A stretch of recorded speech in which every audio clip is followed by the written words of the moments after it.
natin. May view. Ay, ganda. Ang init. 1909. Okay. Ah! Ay! Oh, so ito na yun. Ito ang CR. So, napaka maliit lang siya. Teka lang. Buksan natin.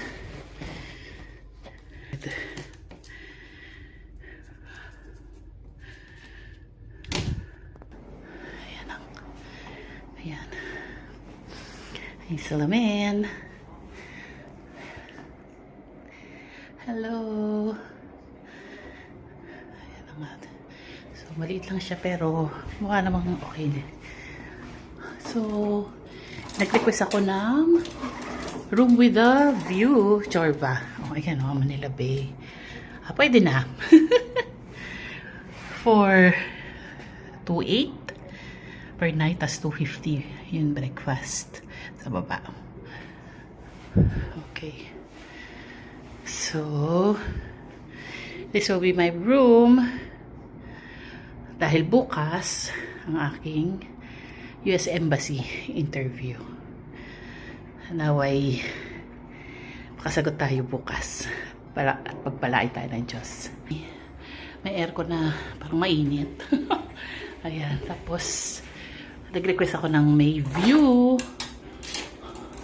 Buksan natin. Kaya may sofa. Ayan. Ayan. Oh, may Manila Bay. Oh, ayan. So hot. So, ayan ang view natin. Oh, diba? Ayan lang. Sobrang init. Ewan ko. May init ang panahon. Ayan. So, thank you. Thank you, guys. I booked this hotel. Actually, 3-star ano lang naman to hotel.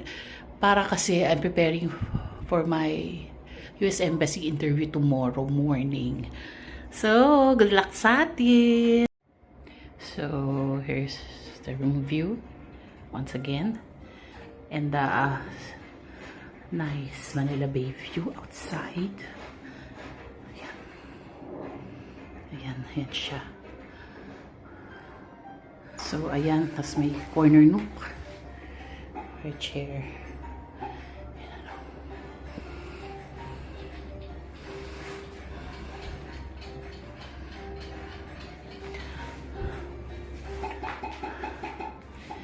So, ayan po. Ang Red Planet, Manila Bay.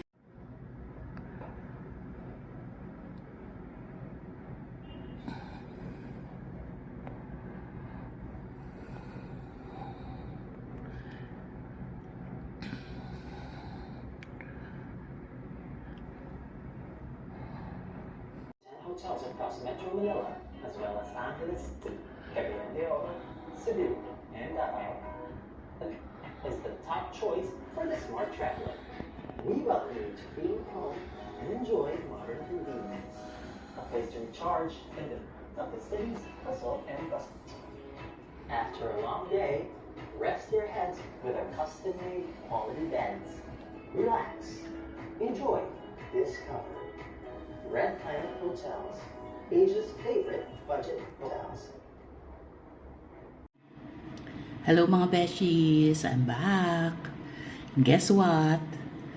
Diba galing akong US Embassy. So, ang appointment ko doon for my immigrant visa, 6:30 AM. So, tama-tama, diba nandito tayo sa Red Planet Hotel, Manila Bay.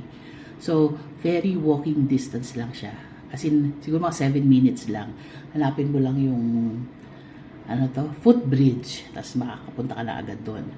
So, at least hindi ko na kailangan mag-taxi or mag-grab since kasi di ba bawal nga magdala ng cellphone doon sa embassy. Okay, so di 6:30 yung ating appointment. Nainantay ko 3 years din bago nagkaroon ng schedule. 4:30 pa lang nandun na ako. So, syempre napagod ang lola nyo dahil nakatayo lang ako mga 2 oras. Syempre, ang laki ko. Hindi naman ako sanay na lagi nakatayo. Pero syempre, di ba, tiyaga-tiyaga din. Tapos bandang 6:15, ayun, pinapasok na kami doon sa loob ng embassy. And ayun, yung pala, mga bawal, huwag kakalimutan ha. Syempre, bawal ang cellphone, ang smartwatch, ang ano pa ba? Tubig. Kaya nung nandun ako, yung tubig itinapon ko na lang. Pinatapon sa akin ni Lady Guard. Sabi, pwede namang kumuha sa loob ng water. Pabango, yung mga liquid bawal. Tapos, so, ang kadalasan naman ang ano doon, yung mga pumupunta, ang dala lang nila yung clear na envelope. Di ba? Kasi nandun yung mga original documents na kailangan natin dalhin. So, yun, mas maganda ganun na lang yung clear. Kasi para kita mo agad, tapos yun lang ilang dala mo. Usually, 3 process 3 main process yung gagawin pag nandun ka na sa US Embassy. Una, yun, kukunin nila yung mga documents na hiningi sa'yo. Dapat kasi original from PSA. So, kadalasan, kailangan updated yung birth certificate mo, lalo-lalo na yung NBI. Kasi di ba NBI parang 1 year yung validity niya. So, nakakuha na ako dati. So, kumuha ko uli. Okay, so, kailangan yun, importante yun. Tapos, nung pagpunta ko doon sa parang officer, na Pilipino siya mga Pilipino yun. At chinek niya, kinuha niya yung ano ng tatay ko, yung citizenship, yung basta yung mga birth certificate, marriage certificate, dapat din yung Senomar kasi nga under yung category ko under sa F11, unmarried sons or daughters ng US citizens. Okay, so nakuha nila yon, chinek nila yung original documents. Tapos napansin nila, hindi ko pa pala na-upload yung sa NBI kasi nga dati na i-upload ko na yon, matagal na. Expired na. Dapat yung bago i-upload. So, lumabas pa ako ng embassy. Kasi nga, syempre wala naman ng cellphone para i-upload yon. Though marami doon, kaya lang yun lang, tumataga sila 300. At least nakabalik naman ako agad. Yung mababait naman sila, maganda yung lugar. Yun, syempre, bawal mag-picture. At ganda nga mag-office doon. Para sa saya ng mga tao. As international.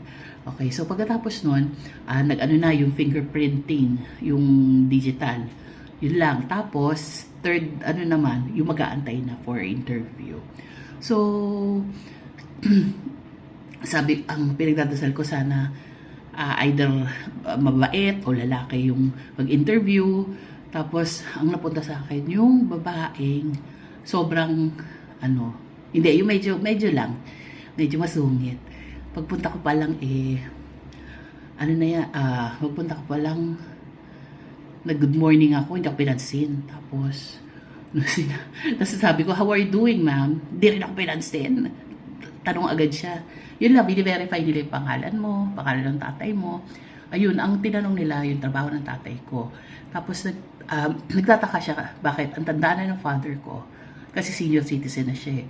Nag-caregiver pa kasi ng work ni dad. Okay. Sabi ko, kasi they have to pay bills. Tapos, natawa siya. Tango-tango siya. Tapos, nung tinanong din kung, sabi, bakit dalawa yung, yung pangalan doon? Kasi nga yung isang brother ko, junior. So, parang nalito siya. So, in-explain ko rin na na nung pinitisyon yung nanay ko, na kaming dalawa nung kapatid ko, ako yung panganay tsaka yung pangalawa, naiwan. Tapos, ang nasama yung bunso kasi 17 pa lang siya noon. So, kami overage yun. Tapos, ayun, bumalik na naman siya ang trabaho ni mami, ni mananay ko. Sabi ko, caregiver din. Tapos, ayun, nagtataka pa rin siya, bakit matanda na, nag-work pa rin. E di sabi ko, mahal kasi yung renta. Sabi ko, mali pa nga yata yung sinabi ko. Sabi ko, they have to pay high rent. Parang mali yata yung English ko dun. Pero, convince ko naman siya dun. Ayun. Tapos, Ayun, tinanong din niya yung kapatid kong bunso, kung doon din nakatira sa kanila. Sabi ko, oo. So, ang mga sagot ko lang, one sentence lang. Hindi ba tayo mga Pinoy? Basta pag-Inglisan, maski dugo-duguan na yung ilong natin, ano, bibigyan, ano pa rin tayo, kwento-kwento. Pero yun, ano lang, short sentence lang. Tapos pag yes, yes lang, tas no, no. Usually mga tanong lang eh, ano, nakulong ka na ba? Nag-drugs ka ba? Yung mga ganon. Yung mga ano lang. So, ayun, kinakabahan pa nga ako. Tapos yung sinabi niya na ano, parang napakumbinsi ko siya doon na kailangan nila magbayad ng mataas na renta. Ayun, ayun sabi niya, approve na raw yung aking visa. Mag-aantay lang ako ng 1 to 2 weeks bago ipadala sa akin uli yung passport ko na may nakatabak na US visa. Thank you, Lord. Thank you sa mga prayers niyo, sa mga kaibigan ko. Thank you sa nanay ko, sa tatay ko, sa mga kapatid ko. Ayun, pinahilutulutan ni Lord na magabayan ako at ano, mabigyan ng wisdom para makasagot. At ang pinakamahalaga doon kasi nagpe-prepare ka. Bago pa nun, di ba, may medical pa. 2 days din yun sa St. Luke's. Magkano na ngayon? Mga 18,000 plus na yung medical. Kasi ano rin yun eh, babakunahan ka rin, 5 bakuna linagay sa akin. Ayun. Hindi na makasama yung ano, pigrol. Joke. Hindi. Yung mga varicella, MMR, Hepa B, flu shot, yung mga ganon. Kaya pagkatapos akong 2 weeks ago yun eh. Kaya pagkatapos akong babakunahan, parang daig pa yung Sinovac na itinurok sa akin. So ayun, nung sinabi niya nga na approve na, edi sabi ko sa kanya, thank you very much, ma'am. I'm so happy. I feel like I'm crying. Talaga nasabi ko yun. Tapos natatawa din. Pinipigil lang niya emotion niya kasi siya yung tipong ano, ayaw magpakita masyado ng emotions. Ayun, sabi ko sa kanya, God bless, have a good day. Pagpipray ko siya. Tapos, tinanong ko pa nga yung pangalan niya. Para ayaw niya pa sabihin, pero sinabi niya rin. So, ayun. So, from 6:30 na pinapasok kami dahil yun yung aming 6:15, dahil yun yung aming schedule. Natapos ako mga 9 o'clock, 9 a.m. Ano pa yun? Partida pa yun kasi hindi ko pa na-upload yung yung sa NBI. So, ayun. Kaya kung pupunta kayo, kung meron kayong schedule for interview sa US Embassy, pinakamaganda. Though, hindi naman ako binabayaran ng Red Planet. Ito na ang anihin nyo. Ang i-book nyo kasi sobrang walking distance lang. Tapos, maayos naman. Ayan, ito siya. O, may view pa, o. Ayan. Ayan naman siya. Ayun. So, ayun. Sige, thank you so much. At samahan niyo ako uli sa pagbablog ko pag nakarating tayo doon. Okay, thank you, and ano lang naman to, good vibes lang naman to. To God be the glory. Bye-bye.